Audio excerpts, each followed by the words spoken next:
Mesdames et messieurs, bonsoir, bienvenue dans votre émission Dites-moi tout, docteur.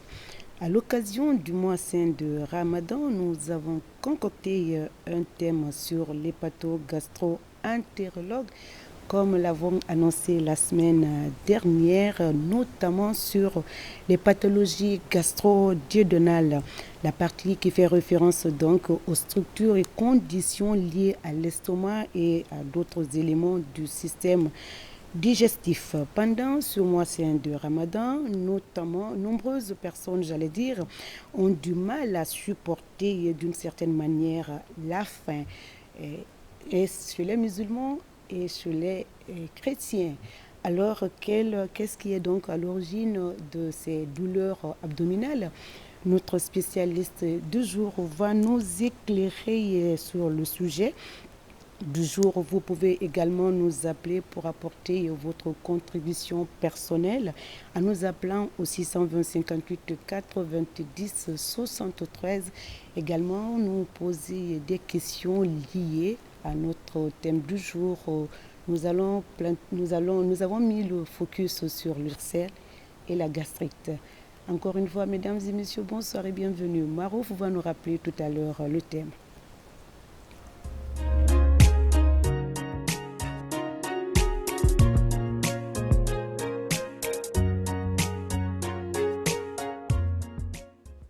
Retour donc sur le plateau. Merci donc de nous rejoindre, commandant Silla. Merci à Marouf. Le thème du jour est notre invité sur ce plateau. Merci, bonsoir. Et dans ce nouveau numéro de l'émission Dites-moi tout, docteur, on va s'intéresser aux pathologies gastro-duodénales, focus sur les ulcères et les gastrites. Nous avons comme invité médecin commandant Salifou Marietou Silla. Il est spécialiste des armées en hépatogastro-entérologie à l'hôpital militaire de Conakry. Bonsoir, docteur. Bonsoir Marouf. Ben Marouf, c'est pas sa première invitation. C'est une habitude de l'émission. Merci. Effectivement, c'est une habitude. En tout cas, lorsqu'on parle de cette pathologie, il est la personne mieux indiquée pour nous éclairer sur les différentes préoccupations liées à cette maladie. Les douleurs abdominales, c'est vrai, peuvent être causées par nombreuses raisons, mais nous avons mis focus sur les pathologies gastro-duodénales et notamment sur l'ulcère et la gastrite. Sinon, il y en a plusieurs. De toute façon, au passage, on va citer quelques maladies, entre autres. Bonsoir, docteur, commandant, et également, oui, docteur. Bonsoir, commandant. Merci donc d'avoir accepté notre invitation. Comme on le disait tout à l'heure, ce n'est pas la première fois que vous passez dans cette émission. C'est un plaisir pour nous de partager chaque fois des problématiques en tout cas qui peuvent servir à la sensibilisation autour des problématiques qui peuvent servir à la population. Alors, le thème du jour, Marouf, c'est un peu compliqué pour nous, gastro-duodénal. Alors, qu'est-ce que c'est avant de rentrer dans le vif, avant de mettre focus sur l'ulcère et la gastrite?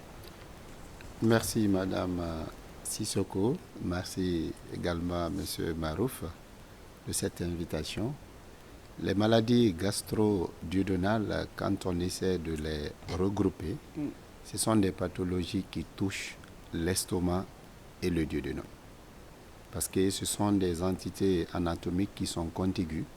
Donc l'inflammation ou la plaie peut toucher ces différentes parties, soit de façon associée, soit de façon isolée. Très bien. Alors Marouf... Effectivement, ok, vas-y. Ben, c'était juste dire, il a parlé de la plaie et moi je voulais dire la plaie au niveau des intestins ou en tout cas au niveau des viscères. Qu'est-ce qui peut causer cela? Bon, quand on dit plaie, ça veut dire ulcère. C'est l'appellation scientifique qui s'appelle ulcère.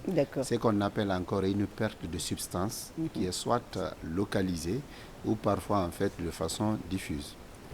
L'inflammation du côté par exemple de la gastrite, elle est différente en fait de la plaie. Là, il s'agit juste en fait d'une rougeur en fait qui est là, mais qui peut avoir en fait des explications un peu plus histologiques quand on pousse un tout petit peu. Pourquoi on met focus en fait sur l'ulcère et gastrique? Parce que ce sont les deux pathologies pratiquement, même ceux qui ne sont pas médecins, dès qu'il y a une douleur au niveau abdominal un peu haut situé, c'est-à-dire en dessous de l'ombilic, on dit j'ai gastrite, j'ai l'ulcère. alors que toute douleur à ce niveau ne signifie pas une maladie gastro-duodénale. D'accord. Voilà. Effectivement, on va mettre un peu focus sur ce mois saint du Ramadan. On sait qu'ils sont nombreux ces Guinéens qui souffrent de ces deux pathologies. Ils se plaignent. Ouais, ils se plaignent toujours de ce... Bon, j'ai la gastrite. J'ai mal au ventre, en tout cas, j'ai les douleurs abdominales. Quelle est l'attitude à tenir pendant ce mois si tu souffres de ces deux complications? Bon, pratiquement, en fait, quand on parle de l'ulcère qui est plaie, on parle de gastrite qui est l'inflammation, il faudra que ça soit matérialisé. Comment ça doit se matérialiser? C'est en faisant une fibroscopie ésogastro-duodénale. Parce que la symptomatologie, c'est-à-dire les signes, les manifestations ressemblent, les deux pathologies. Pratiquement, ils aboutissent au même traitement pratiquement. Bien que, en fait, parfois, l'ulcère est un peu difficile à traiter que l'inflammation, ça se comprend parce que c'est une plaie. Donc, imaginez une plaie qui survient aussi au niveau de la peau. C'est la même chose quand ça survient sur une muqueuse. Mais simplement, en fait, ce n'est pas les mêmes constituants, en fait, c'est cellulaire. Donc, il faudra faire la fibroscopie pour qu'on puisse dire que tel a l'ulcère, tel a gastrite. C'est un examen que nombreux ne supportent pas, il faut le dire. Alors, Marouf dit, pendant ce mois saint de Ramadan, nombreux se plaignent de ces deux pathologies. Mais avant, on peut faire comment vous appelez ça? La radio? Oui, la fibroscopie. La fibroscopie. Oui. On peut faire avant le mois saint de Ramadan. Peut-être on peut se plaindre des douleurs avant le Ramadan. Alors, les conduites à tenir pendant ce mois saint de Ramadan, qu'est-ce qu'il faut concrètement, qu'est-ce qu'il faut manger, qu'est-ce qu'il ne faut pas manger? Et qu'est-ce qui, avant tout cela, qu'est-ce qui provoque ces inflammations ou ces plaies au niveau de l'estomac ou du duodénum? Bon, il faut savoir que, en fait, Dieu nous a bien constitués. Vous savez, il y a des éléments agresseurs, il y a des éléments protecteurs au niveau de l'estomac et au niveau du duodénum. Quand vous prenez, par exemple, les éléments qui agressent, l'alcool fait partie des éléments agresseurs de l'estomac. Le tabac fait partie des éléments agresseurs de l'estomac. L'acide fait partie des éléments agresseurs de l'estomac et d'autres sécrétions qui proviennent de l'estomac, plus une bactérie qu'on appelle l'Helicobacter pylori. Ce sont des éléments qui agressent. Il y a des éléments qui protègent. Par exemple, quand vous prenez en fait le mucus. Le mucus, c'est une sécrétion qui est là, qui a un pH basique, qui sécrète, qui protège. Le bicarbonate, ça protège, mais également la barrière mécanique qui est la muqueuse. Donc, il y a une balance entre les agresseurs et les protecteurs. Quand la balance pèse du côté des agresseurs, forcément, on fait une pathologie gastrique, soit l'ulcère, soit la gastrite. Mais quand la balance est de l'autre côté, ça veut dire que l'intéressé, il est protégé. Concernant maintenant le mois de carême, quand on sent qu'on a un problème au niveau de l'épigastre, ça peut être un problème cardiaque, pulmonaire et autres, comme douleur projetée. Ce qui craint beaucoup plus même, c'est ça. Parce que ça, il faudra essayer de se rendre chez un hépatogastro-entérologue, mais ne pas dire tout simplement vous faites gastrite, vous faites l'ulcère. Non. On peut dire que vous avez une douleur qui mime la gastrite. Vous avez une douleur qui mime l'ulcère. Mais pour pouvoir essayer d'édifier ça, faites la fibroscopie pour être clair, pour qu'on puisse savoir est-ce une plaie, est-ce une inflammation.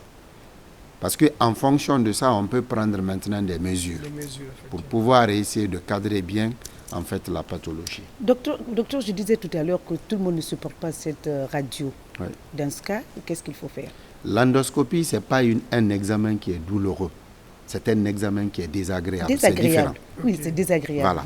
C'est-à-dire, parce qu'avant de soumettre l'intéressé, il faudra d'abord leur expliquer. C'est-à-dire les inconvénients et les avantages par rapport à l'endoscopie. Ça, c'est la première des choses. On essaie de faire une très très bonne préparation psychologique par rapport à ça. Si vous voyez que votre patient n'obtempère pas, vous pouvez l'endormir. Soit faire une petite, une petite anesthésie pour que l'intéressé puisse supporter. Parce que le tube même, on doit mettre l'anesthésie locale pour faciliter la descente. Mais ça sera bon, si l'intéressé ne supporte pas, pourquoi pas, de faire sous anesthésie en fait générale.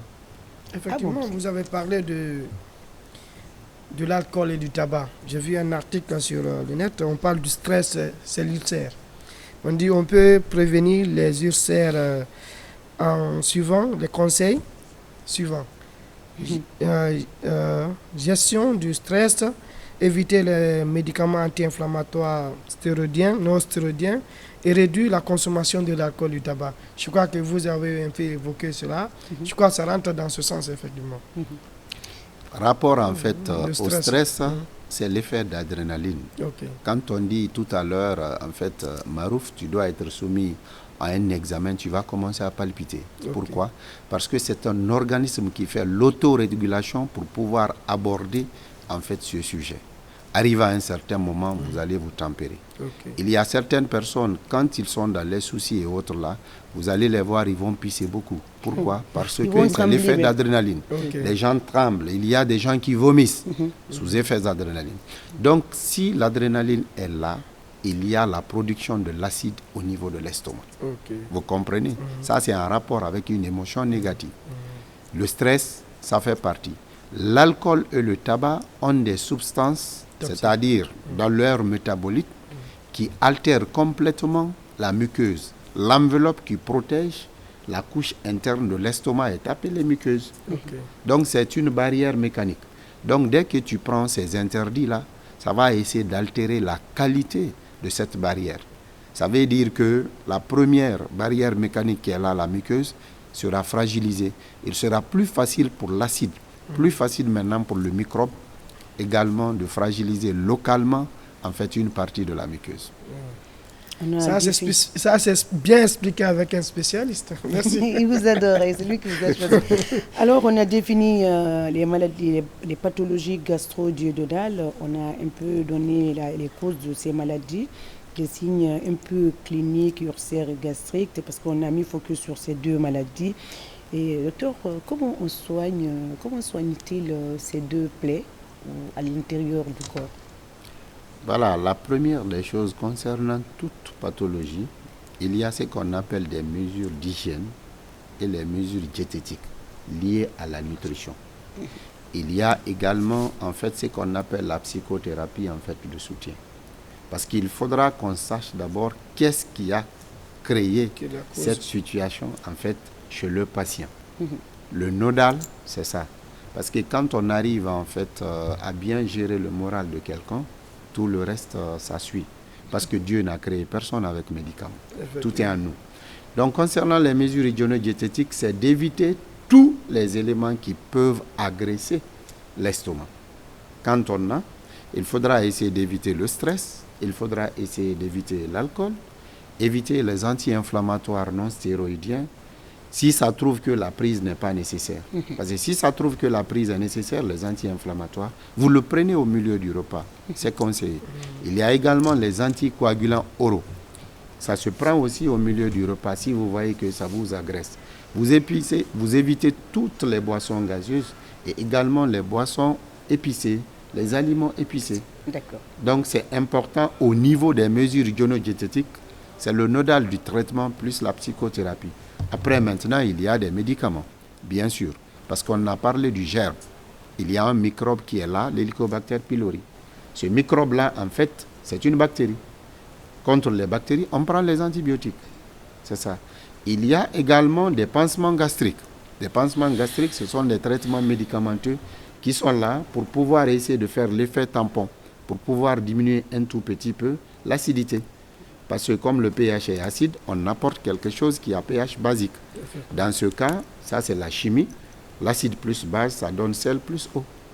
Donc l'eau là va essayer maintenant de tapisser un tout petit peu en fait la muqueuse. Et il y a également un médicament qu'on appelle l'oméprazole, l'IPP. Parce que c'est l'oméprazole par excellence. Bien sûr, il y a des isomères de cet oméprazole. Quand on donne, on dit l'inhibiteur de pompe à protons. Il y a une pompe là-bas qui produit de l'acidité. Donc quand on le donne, c'est pour pouvoir essayer de diminuer ça. Et également d'autres produits en fonction de l'étiologie.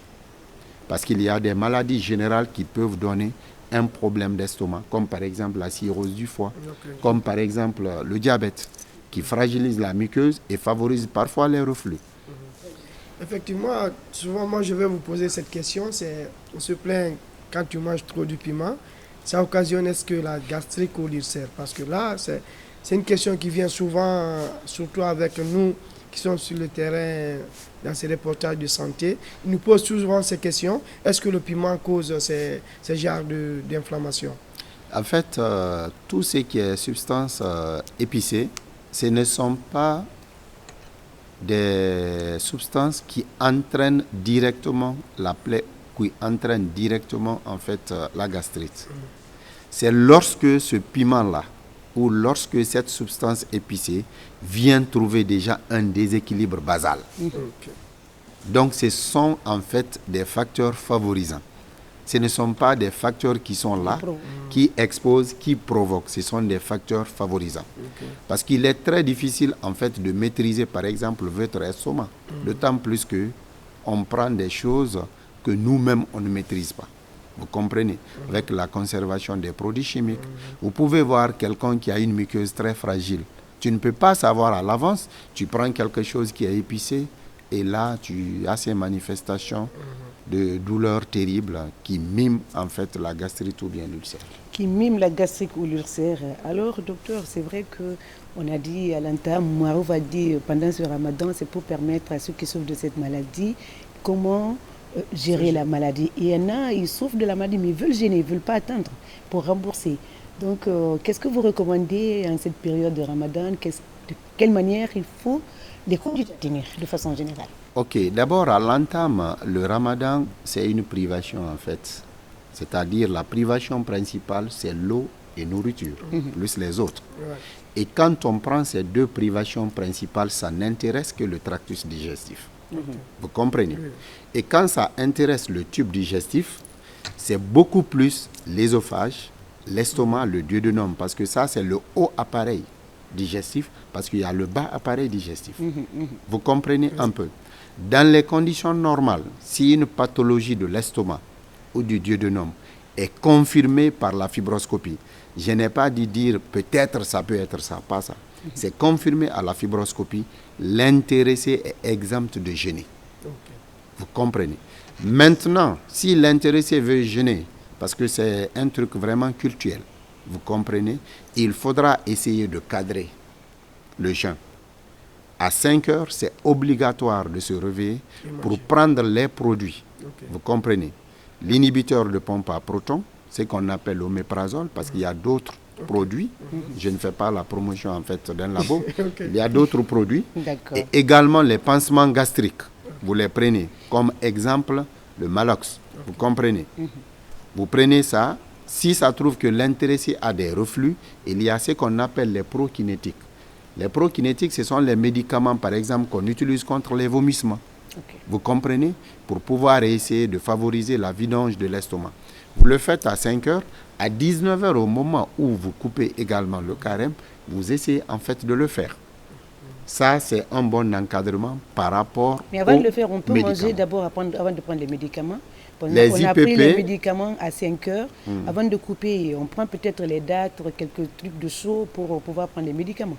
Oui, ça, en fait, à 5 heures déjà, c'est-à-dire on est en train d'attamer le carême. On a déjà mangé, on a pris les médicaments. Maintenant, à l'heure de la rupture, est-ce qu'il faut manger avant ou bien après la prise des médicaments? Non, là-bas, il y a beaucoup de personnes, en fait, qui ne savent pas faire la rupture. Quand vous mettez un estomac au repos, vous mettez l'ésophage au repos, vous mettez le duodénum au repos, ça veut dire que, c'est-à-dire de 5 heures du matin jusqu'à 19 heures, c'est-à-dire ils auront tendance à se rapprocher, les muqueuses. Sinon, c'est des portions qui sont comme ça. Maintenant, si c'est le cas, vous, le réflexe, c'est de créer une petite dilatation d'abord. Parce que c'est quelque chose qui était là, qui n'était pas habitué à prendre maintenant. Donc, vous prenez quelque chose de chaud. Pas quelque chose de froid, ni quelque chose de quoi que ce soit. De chaud ou de tiède, pas vous brûler. Vous comprenez? Quand vous le prenez, vous allez laisser du temps. Par exemple, à l'estomac, au duodénum, comme c'est une muqueuse, L'ésophage également, de s'adapter maintenant pour dire que la nourriture vient, ça c'est un. La deuxième des choses, de créer une petite rougeur qu'on appelle la congestion pour mieux métaboliser ce que vous allez manger. Et ça ne va pas essayer de vous créer aussi de l'indigestion. Vous comprenez? C'est quelque chose que vous devrez faire aussi après avoir mangé. Vous prenez de Lipton, vous prenez quelque chose de chaud pour vous faciliter également la digestion. Parce que tout le problème, il ne faudra pas que l'aliment dépasse 5 heures, 6 heures, 8 heures de temps dans l'estomac. Sinon, vous serez embêté. Vous allez faire des reflux. Vous allez essayer de rôter, ce qu'on appelle de l'éructation. Parfois même l'odeur devient très nauseuse parce que vous avez une indigestion. Absolument. Par rapport à la qualité, par rapport à la quantité et votre manière d'ingérer. Je crois les explications, mais te touche. Alors, Marouf, si tu as d'autres questions. Non, j'ai une question. Bon, voilà. On va revenir sur l'ulcère. Est-ce qu'on peut mourir de cette maladie, de cette infection? Moi, avant de mourir, Marouf, moi j'aurais voulu qu'on dise, est-ce qu'on peut guérir pour l'ulcère avant de mourir? Bon, docteur. Les deux questions. Oui. Moi, je demande est-ce qu'on peut guérir cette maladie? Lui veut savoir est-ce qu'on peut en mourir. Pour pouvoir essayer de répondre à ça, pourquoi on dit aux gens, ceux qui ont l'ulcère ou gastrique, de ne pas gêner. Quand l'heure arrive, vous avez l'habitude de manger à 8h, 12h, 20h. Alors qu'à 12h, vous n'allez plus manger. À 8h, vous n'allez plus manger, n'est-ce pas? Mais 20h, vous pouvez manger. Quand l'heure arrive, votre cerveau envoie l'influx pour dire que Madame Sissoko ou Marouf, il est l'heure de manger. Dès que c'est comme ça, l'acidité se met en place. Dès que l'acidité maintenant trouve une plaie, l'acidité trouve une inflammation, ça va essayer de brouter la partie. Absolument. Maintenant, si ça broute la partie, le sujet qui a l'ulcère est exposé à quoi? À l'hémorragie, parce que ça va saigner. Le sujet qui est là, qui a une plaie, est exposé à faire une perforation, ça va créer un trou. Et finalement, ce trou envoie quelqu'un où? C'est à la chirurgie. C'est ce qu'on appelle une péritonite par perforation. C'est pour cette raison qu'on dit que c'est interdit aux gens de gêner. Mais s'ils insistent, il faut bien encadrer. C'est pour cette raison qu'on peut bel et bien mourir en fait de l'ulcère. Parce que quand il y a perforation, tu ne sais pas qu'il y a perforation, on retarde le sujet, on dit continuer à donner, alors que le produit chimique, l'acide maintenant est déversé dans l'enveloppe du ventre, qu'on appelle péritoine, donnant une péritonite. L'intérêt, c'est finalement les produits chimiques au niveau d'un milieu qui n'est pas du tout acide, ça devient compliqué. L'ulcère, on peut guérir. Ça dépend du stade au moment où tu l'amènes. Voilà. Parce que l'ulcère peut se compliquer concernant les pathologies chroniques, comme par exemple une sténose. Ça peut même se cancériser, mais l'ulcère de l'estomac, pas l'ulcère de duodénum. L'ulcère de duodénum ne donne jamais de cancer de l'estomac. Très bien. Alors moi, je voulais rajouter à la question de Marouf, si oui, on peut guérir l'ulcère, à quelle phase le traitement est possible? Toute pathologie, il ne faudra pas essayer d'attendre que ça soit chronique. Sinon, ça va être un peu difficile. Compliqué. Oui. C'est nous qui devrons envoyer le mal à l'hôpital, pas le contraire. Mais le plus souvent, en fait, nous, on n'a pas cette éducation préventive. Sinon, quand vous prenez la prévention primaire, la maladie ne doit même pas s'installer. La prévention secondaire, la maladie s'est installée, mais je ne veux pas que ça soit compliqué. La prévention tertiaire, ça c'est compliqué, mais je ne veux pas d'invalidité. Donc, dans la prévention primaire, dès que tu sens quelque chose, il faut te rendre à l'hôpital. Mais quand vous vous rendez à l'hôpital, on met un plaidoyer aussi au niveau des médecins généralistes et d'autres médecins, dès qu'ils voient que l'allure de la douleur, c'est du côté de l'estomac ou autre chose, d'orienter vers un spécialiste. Parce que vous allez essayer de continuer à donner des produits qui sont inadaptés par rapport à sa pathologie et l'intéressé va rester dans l'errance de diagnostic. Finalement, l'intéressé se complique. Donc, quand on voit la pathologie à un état novice, on pourra bel et bien traiter avant que ça ne soit compliqué. Parce que si c'est compliqué, même les complications, on peut traiter, mais c'est vraiment en moyennant quelque chose. À quel moment on peut savoir si on a l'ulcère, si l'ulcère est grave? Dès que en fait, vous sentez une douleur qui se situe au-dessus de l'ombilic, vous partez voir votre médecin. le médecin n'a qu'à réaliser en fait une endoscopie. Endoscopie, dès qu'on fait la fibroscopie, c'est la même chose. Oui, c'est la même chose. L'endoscopie haute, ça veut dire fibroscopie ésogastro-duodénale. Dès que l'intéressé réalise, il pourra te dire oui, il a un aspect de gastrite, parce qu'il ne peut même pas affirmer si c'est gastrite, mais il peut affirmer quand même que vous avez l'ulcère. Dans ce cas, on essaie de vous traiter pour mieux vous cicatriser. Très bien, mieux vous cicatriser, ça va être la deuxième partie. Le numéro, la régie va nous mettre le numéro, le 620 58 90 73. Ben, c'est vrai que c'est pas facile, il n'y a pas de courant, mais c'est le problème qui se pose, hein, Marouf. Le téléphone ne sonne pas parce que dans les ménages, mais ceux qui sont en train de nous suivre ailleurs peuvent nous joindre. Notre invité, notre spécialiste du jour en gastro, hépatogastro-entérologue est là, prof. Commandant Salif Marietou Silla. Alors, Marouf demandait à quel moment, la dernière question c'était quoi d'ailleurs? Non, moi c'était à savoir à quel moment on peut savoir si on a l'ulcère. Si on a l'ulcère dans un cas un peu compliqué, la question a été répondue. La recommandation actuellement, la recommandation commandant pour ceux qui regardent cette émission en cette période de Ramadan, ceux qui souffrent de la maladie, quelles sont les conduites à tenir jusqu'à la fin du Ramadan pour ne pas aggraver leur cas. Surtout, en fait, c'est de voir un hépatogastro-entérologue qui va essayer de leur donner non seulement les conseils liés à ce qu'ils mangent, les conseils liés à ce qu'ils font, les conseils liés aux produits qu'ils doivent prendre.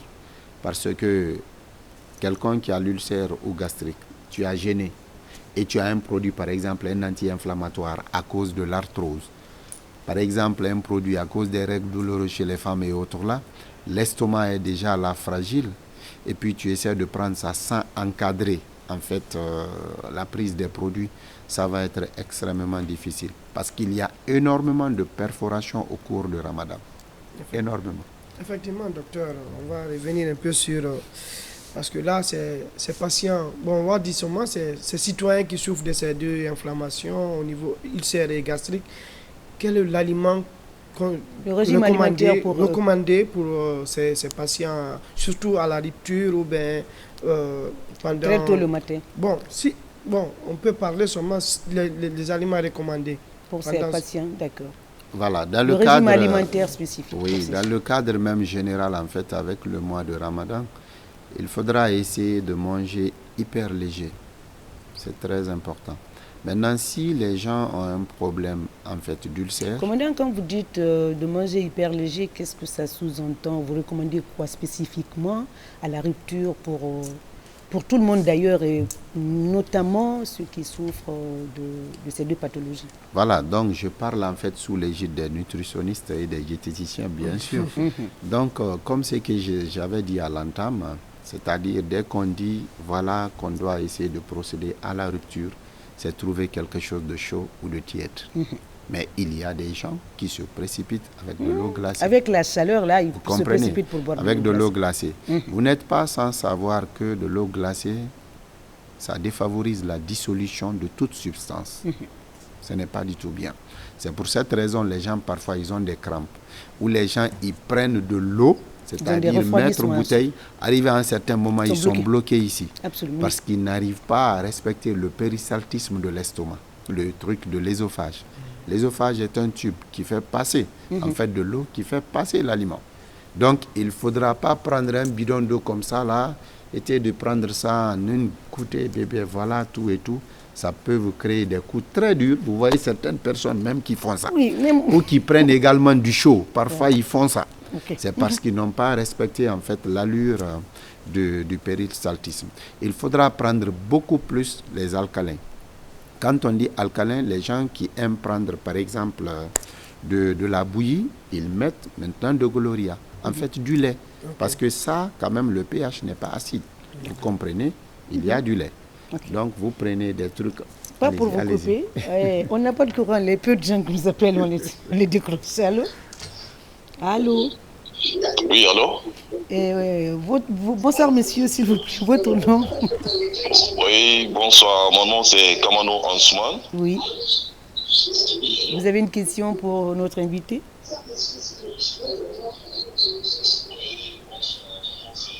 Monsieur Kamano, éloignez-vous de votre poste téléviseur, s'il vous plaît. Ok, je vous appelle depuis Kamsar. Éloignez-vous de votre poste téléviseur. Je suis en train de suivre votre émission à la télé depuis Kamsar. Merci beaucoup. Et je vous informe que je suis chef cuisinier. Et c'est très important, c'est intéressant, vraiment. Mais ce que j'aimerais, les émissions comme ça, si vous pouvez les associer, parce que le médecin qui est là, il n'est pas cuisinier. Il ne connaît pas tellement les régimes alimentaires de la cuisine, c'est-à-dire, parce que les trucs comme ça, c'est qu'il est en train d'expliquer, soit il y a les gens qui sont végans, il y a les gens qui sont végétariens, il y a d'autres qui sont beaucoup de choses, quoi. Okay. Donc, si vous pouvez les associer avec un chef cuisinier ou quelque chose comme ça, franchement, les gens seront vraiment très satisfaits. Parce que là, ce que j'ai compris, il y a des choses de la cuisine, ils ne comprennent pas. Par exemple, les régimes alimentaires, et il ne peut pas vraiment expliquer ça. Donc, c'était ça. Merci beaucoup. Je vous remercie bien. Merci d'avoir appuyé. Merci beaucoup, Monsieur Kamano. Il a dit qu'il parlait sous l'égide des diététiciens. Ce n'est pas de son domaine, mais il peut quand même faire une petite lecture là-dessus. Il travaille avec ces gens-là. Donc, merci quand même pour votre contribution. Et on va y penser. La prochaine fois, on va... Il faut beaucoup plus éviter trop de graisse. Tout ce qui est gras, trop de viande rouge. Parce qu'il faut respecter en fait la digestion. Il y a des aliments qui sont très difficiles à digérer. Quand vous le prenez par exemple au moment de rupture, ça peut rester jusqu'à presque 20 heures au moment où vous faites le truc. Parfois même 1 heure, 2 heures du matin. Alors que vous êtes tenu obligé à 5 heures, certaines personnes de se réveiller encore, trouver déjà quelque chose qui est en place, vous emmagasinez. Finalement, c'est les routes, et puis les brûlures qui sont là, le reflux, en fait, tout et tout. On va prendre encore ce... Allô? Allô? Oui, bonsoir. Vous nous appelez d'où? Madame, bonsoir, vous allez bien? Très bien. Vous avez une question? Touré, madame, je vous appelle depuis Kindia. Merci, Madame Touré. Vous avez une question? Oui, moi, ma préoccupation, c'était sur le mourir, quoi. Ok. C'est pas le thème du jour, hein. C'est pas le thème du jour. Sinon, il peut bien vous aider, mais c'est pas le thème du jour. Il faut pas mélanger. D'accord. Merci beaucoup. À la prochaine. Avec les explications du commandant, vous avez parlé un peu de ceux qui coupent le géant avec de l'eau fraîche. C'est une petite anecdote que me rappelle souvent mon papa. Au Sénégal, lors je crois c'est à la rupture du jeûne, il y a un monsieur, il prend une bouteille d'1,5 litre remplie de bissap et puis il se met à boire. 2 heures après, on l'appelle qu'il est déjà à l'hôpital et puis... Oui, ça ne se fait absolument pas. Ça ne se fait pas. Vous pouvez même faire l'expérience. Il faut éviter. Voilà, il faut même faire l'expérience à la maison, même par rapport aux aliments, par rapport aux comprimés. C'est pour cette raison qu'on dit aux gens de ne pas prendre, c'est-à-dire les médicaments avec de l'eau glacée. Vous mettez en fait... Si, moi j'ai fait l'expérience. Voilà, vous allez voir que... Vous mettez de l'efferalgan dans de l'eau glacée, dans de l'eau non glacée. Exact. Vous verrez que la dissolution n'est pas pareille. Est lente. C'est la même chose par rapport aux aliments. C'est quelque chose qu'il faut éviter. Allô? Allô?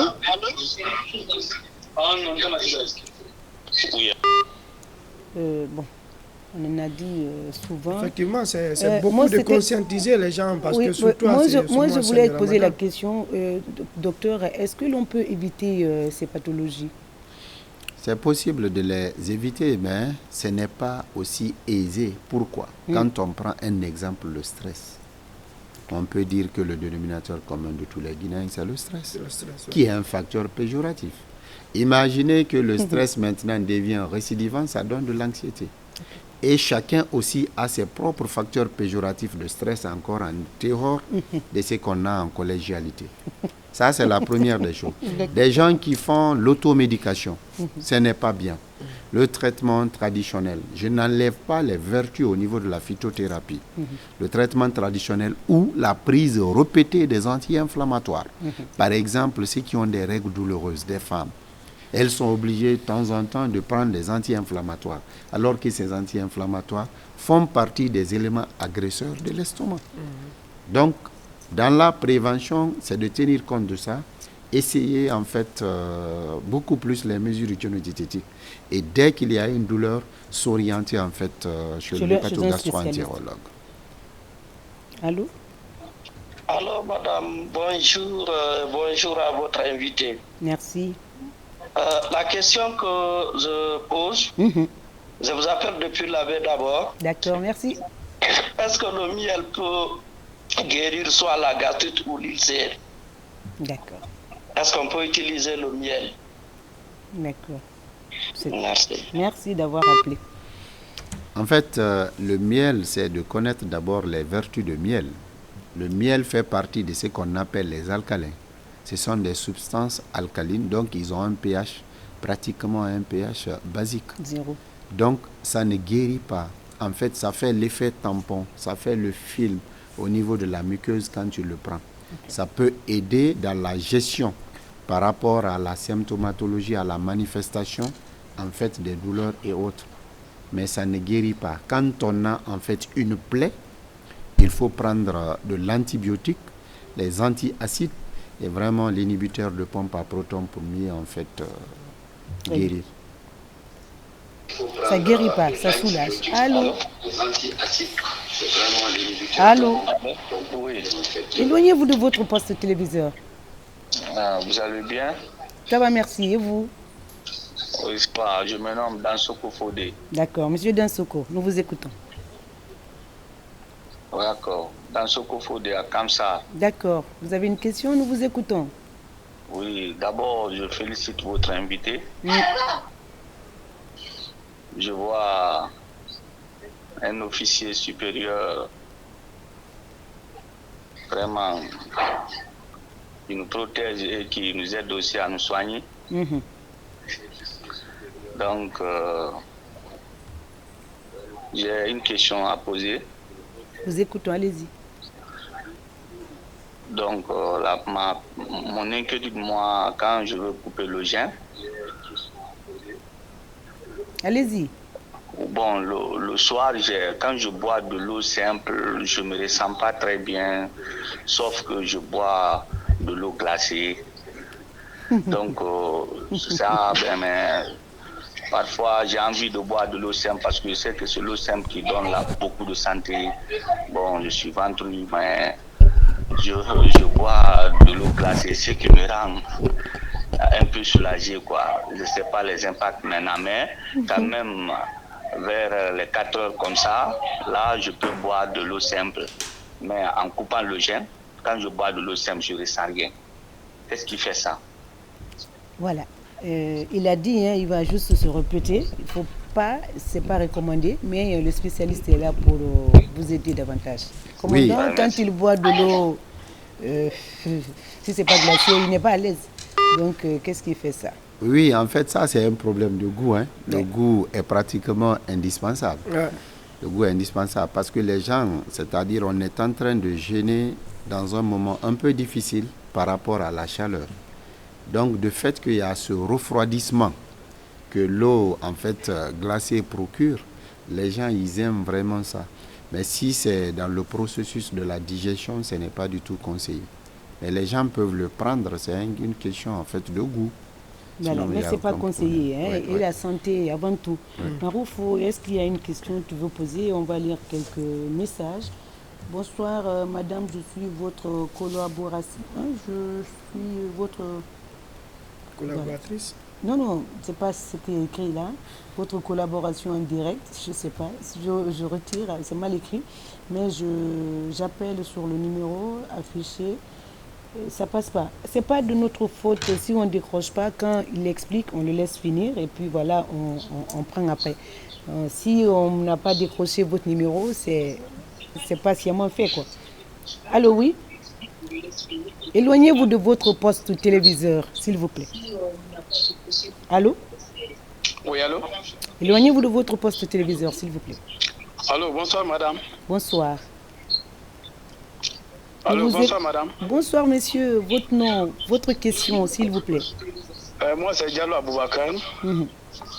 Je suis à Djimbaya. D'accord, nous vous écoutons, monsieur Aboubakar. Oui. Ma question est que est-ce qu'il est très important d'utiliser le gingembre pendant le mois de Ramadan là? D'accord. Le ginger. Le ginger, comme disent les Wolofs, le ginger, d'accord. Oui, tout ça là, c'est... Comment on appelle, et le jus encore.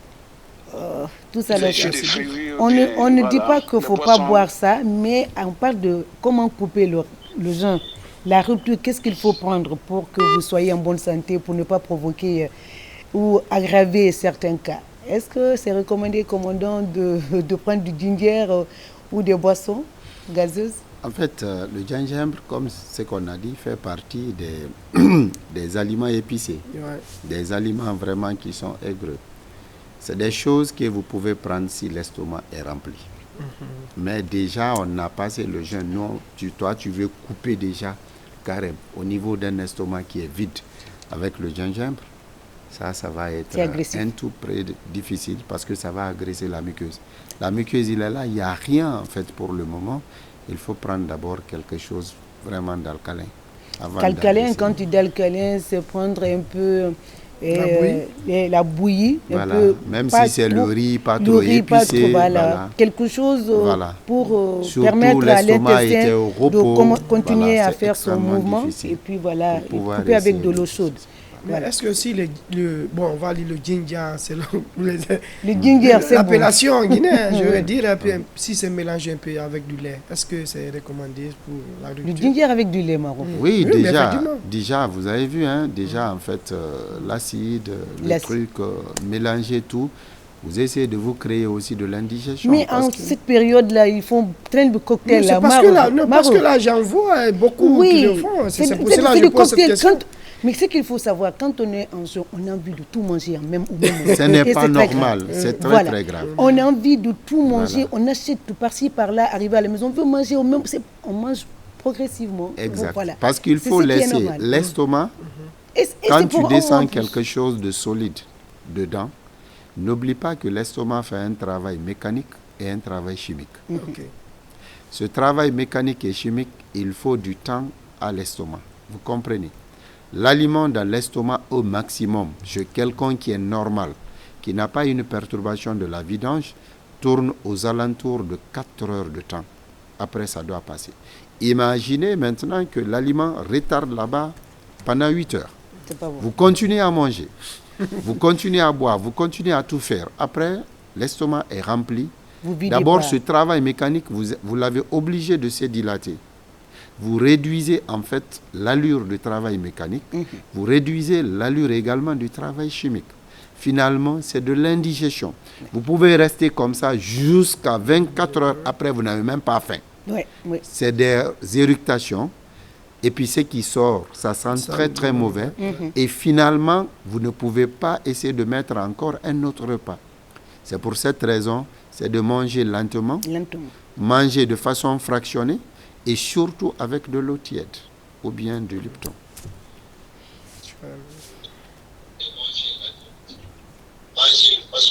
Allô? Allô? Votre poste téléviseur. Allô? Oui, éloignez-vous de votre poste téléviseur. Bonsoir. Oui, nous vous écoutons. Allô, oui, madame, bonsoir. Oui, bonsoir, monsieur. Votre nom, la question, s'il vous plaît. Vous allez bien? Allô? Votre poste téléviseur, on ne vous entend pas bien. Coupez votre téléviseur, s'il vous plaît. Merci, c'est juste saluer votre invité. Merci beaucoup. Et de les remercier. Cette fois-ci, pour moi, je suis très complet par rapport à ces explications. Merci. Net aussi. Vraiment, je suis très, très, très complet par rapport à ces explications. Je suis un agent de santé. D'accord. Je suis un infirmier de plus. J'aimerais que vous essayer d'en parler des anti-inflammatoires qui provoquent de la gastrite. Bon, des anti-inflammatoires non-stéroïdiens et des brûlures estomac aussi, des saignements au niveau de l'hémorragie dans la gastrite. Juste, vraiment, je le remercie sincèrement, franchement, avec ces explications. Continuez à votre tour. Vraiment, je suis très ravi. Continuez à votre tour de sensibiliser, pas les malades seulement, de sensibiliser autour de vous, comment couper le jeûne, quels sont les aliments clés pour couper le jeûne. À travers vous, d'autres personnes aussi seront édifiées par rapport à la rupture, comment couper son jeûne. Merci beaucoup d'avoir appelé. Merci beaucoup. Ah non, on a déjà un émetteur, un récepteur qui va encore être un émetteur. Je crois que les explications sont nettes. Oui, c'est un spécialiste qui est là, Marouf. Maman, on va revenir sur l'ulcère encore, mon commandant. On prend cet appel et puis tu poses la question, Marouf. C'est pour les téléspectateurs maintenant. Allô? Oui, allô? Oui, madame, votre nom, votre question, s'il vous plaît. C'est madame Sarankamara depuis Akamsa. D'accord. Oui. Merci, je veux connaître les symptômes de la maladie là. Quelle maladie? Oui, les gastriques. D'accord, les symptômes. D'accord. Oui.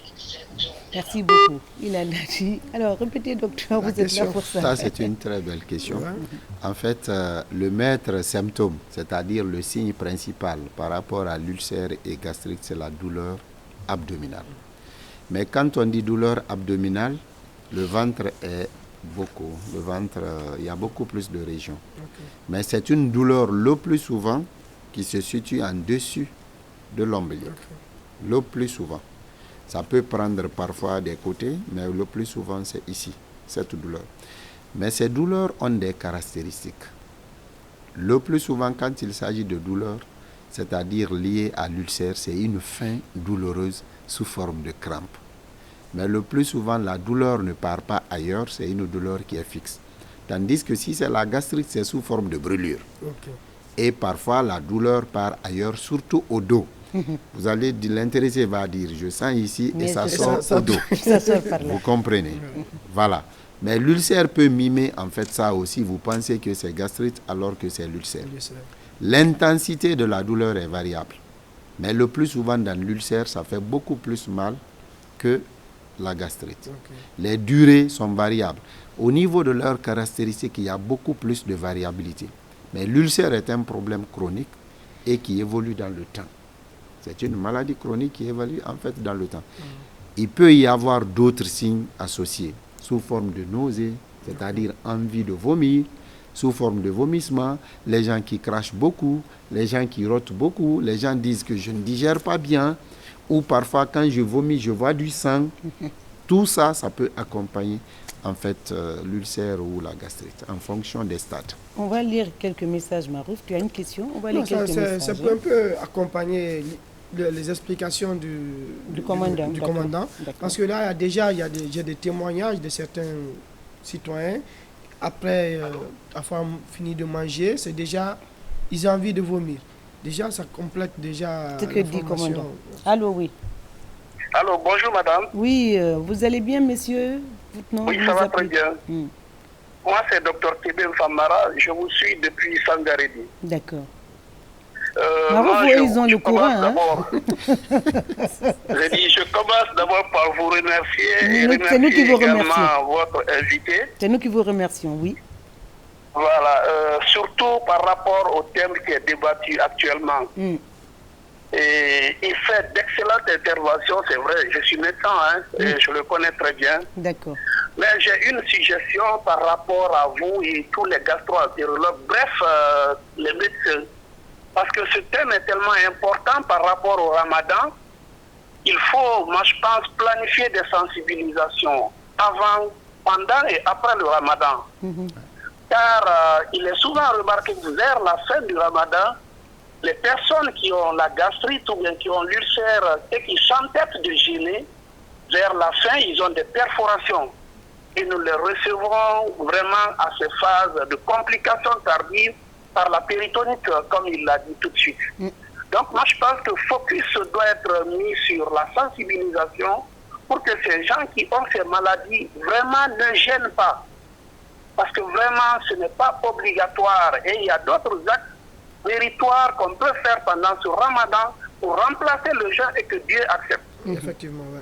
Vraiment, c'est ce message-là que j'avais à passer et c'est cette suggestion aussi que je voulais passer aussi auprès de mon cher ami, docteur commandant Salif Mariette aussi là. Merci. Je vous remercie. Merci beaucoup. Bon, Marouf, la sensibilisation doit continuer à notre niveau, bien au niveau du camp. Non, partout. Partout. Voilà. Donc, nous, on continue à sensibiliser. Il faut continuer. Déjà, on a déjà commencé la sensibilisation. Absolument. On est au 6e jour du Ramadan. Ça dépend, hein, voilà. Ça dépend. 5e jour, 6e jour. Ça dépend, on doit continuer parce qu'au niveau même au sein de votre service, il y a des patients qui viennent, il faut...